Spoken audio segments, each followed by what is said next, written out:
The class is entitled Food, People, and the Planet, which is probably the best title because we have the incorporation of how people have transformed our idea of what food actually is. They learned research skills, they learned writing skills, they learned presentation skills. They also were engaged with food in a very unique way. We cooked dinner for the president. A large 5-course meal served at the president's house. The kind of food that we made was the kind of food I never thought that I would even see, like cow's feet. Cooking all these interesting foods. I had a whole pig's head right in front of me once, and we were just picking it apart and making head cheese out of it. I learned about nose-to-tail cooking. We've actually held a heart. We had to skin off the fat of it. We had to chop it up for the tartare. They made pork confit, the camembert cheese, creme fraiche. We made vegetable root kimchi, raw blocks with wild salmon, ground corn for the polenta, mayonnaise. They made the mustard. They made all the bread. We've been there from step one to the finished product. You have kidney, you can have brain, there's eyeball, which is really good because I tried it.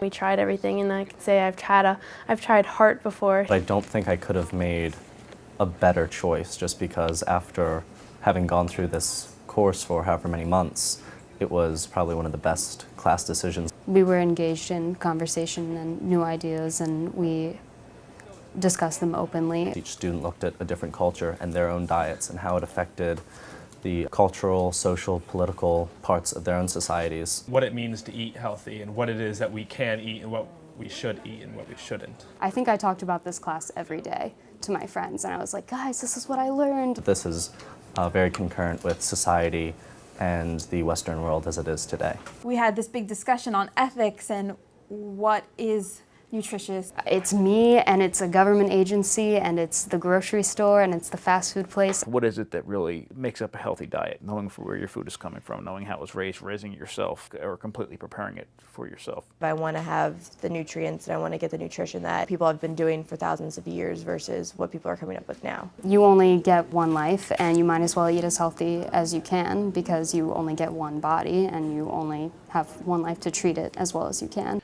The lessons learned from this class go beyond this semester or this classroom. Local food is going to be a huge factor I think I'm going to bring to my family. We're working on getting fresh vegetables delivered to our house. Looking at the quality of food, looking at where the food is coming from. Community-sponsored agriculture. Now our meat is bought from the farmer's market. We go to the farmer's market more often. Completely changed the way our fridge is stocked. Just growing my own vegetables, then slowly having chickens. That I want to just completely dive into this whole nother culture that before I hadn't been exposed to. I think I kind of want to go out and try other foods now. Food is a very, very social thing. Connection to your food through your community, it actually makes for a healthier community. A community gets stronger with food. It definitely has changed how I think about where my food has come from, the relationship between producer and consumer. Knowing where my food comes from, how my food is produced. They're understanding where their food is coming from. They're understanding the people and the technologies and the decisions that go into taking food literally from the ground and putting it onto our plates. More people are involved in my food than I realize. My whole view on food has really just did a 180. Completely changed my idea on how I look at labels. It has completely changed my perspective. The entire class was a great experience. I'm always going to be talking about this class probably for the rest of my life.